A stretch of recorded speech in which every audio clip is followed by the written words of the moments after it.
Mga Pilipino nating mga kababayan ngayon, narito ang impormasyon na nakalap o nakita ng ating kaibigan na mangyayari dito sa mundo natin.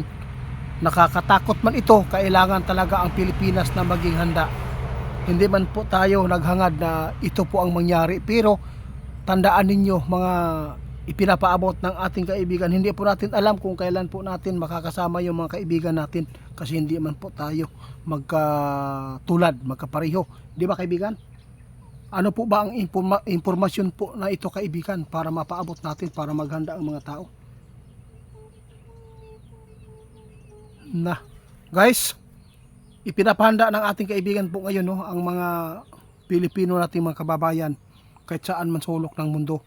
Natakot si kaibigan guys, posibleng mangyari po talaga ang digmaan. Kung hindi man ito matuloy ngayon guys, sa 2027, kailangan po daw talaga na maghanda na tayo. Bakit po kaibigan? Ang may sign na nakita po ninyo karon? Nako, natuklasan ng ating kaibigan po guys, no, ang China, talagang naghahanda sila.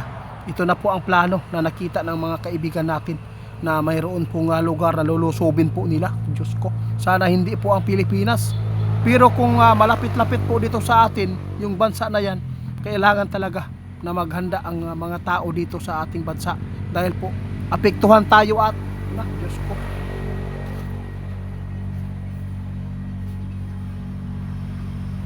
Alam po niyo guys, ang sinabi ng ating kaibigan Talinghaga, grabe, itit, sabi po niya, matuman yun, posibleng ang syudad mawala ang tao diha, pwedeng mapunta ang mga tao sa syudad dito sa bundok.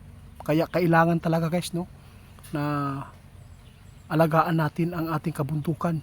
Kung mayroon man tayong mga lupa, taniman po natin. Ito po yung paghahanda natin ngayon guys, na kahit sabihin man ninyo gawa-gawa itong video ni kaibigan, hindi po talagang mangyayari ito sa 2027. Ito po ngayon ang pumasok sa kanilang bulang kristal ni kaibigan. Grabe naman to kaibigan ay.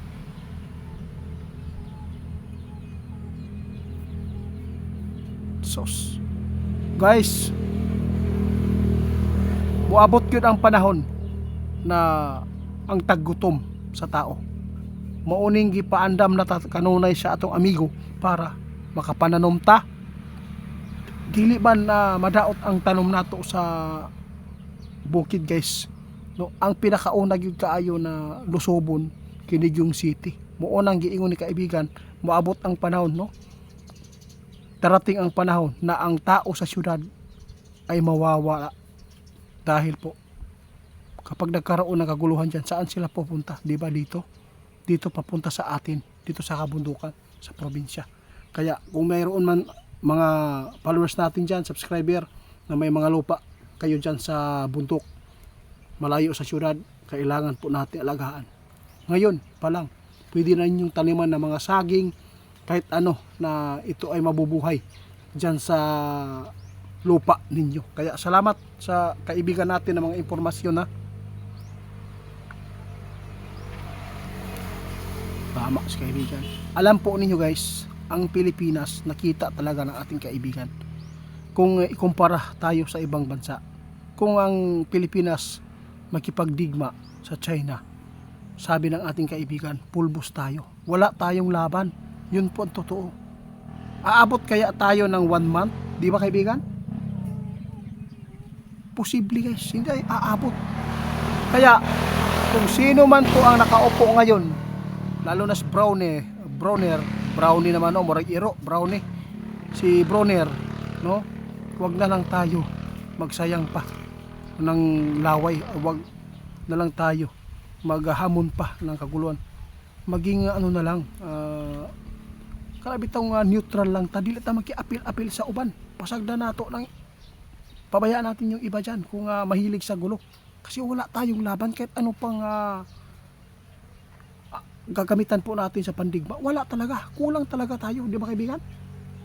No, sa bagay daghan man po, no, hindi lang po tayo mag-alala kaibigan, no, kasi marami pong lumabas kayo sa social media na may mga anting-anting, at saka yung mga iba dyan na parang nalisuan na utok, giangkon na ang kalibutan, siya daw nag-control, baka makatulong yan.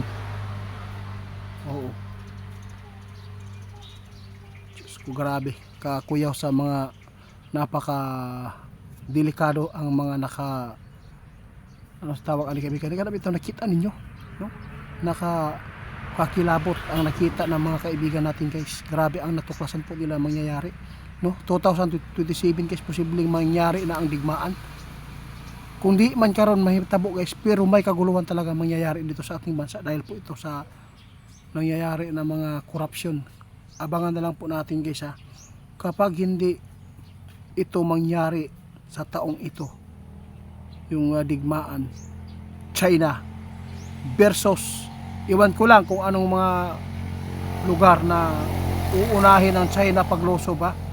Parang nakita natin dito, malapit-lapit po dito sa atin ang China, ang Pilipinas, Taiwan, asa pa nilapita sa Japan, no? Mag-amping yung tapiminti. Salamat kaibigan sa babala.